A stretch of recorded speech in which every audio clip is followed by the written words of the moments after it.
De la crèche de la Nativité, toujours exposée place Saint-Pierre, au cercueil d'un chef de l'Église catholique. 3 cercueils imbriqués. Le premier est en plomb, les 2 autres constitués de chêne et de cyprès. 2 heures pour les adieux à Benoît XVI. Une cérémonie simple, présidée par le pape François.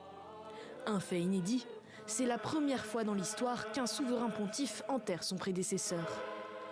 Le pape François s'est chargé de la lecture de l'homélie, évoquant dans le texte Père Benoît. C'est ainsi qu'il l'appelait durant leurs entretiens. Comme les femmes de l'Évangile au sépulcre, nous sommes ici avec le parfum de la gratitude pour lui démontrer encore une fois l'amour qui ne se perd pas.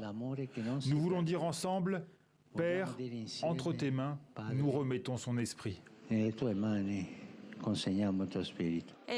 pape François a laissé ensuite à des fidèles anonymes les prières universelles, prononcées en allemand, en arabe, en portugais, en italien et en français. Pour notre pape François. La seconde partie de cette cérémonie a été célébrée par le cardinal Giovanni Battista Re, le doyen du Collège des cardinaux. Cela représente beaucoup de sa vie et de ce qu'il souhaitait. Une célébration simple, mais très belle. C'est une journée triste mais pleine de sens.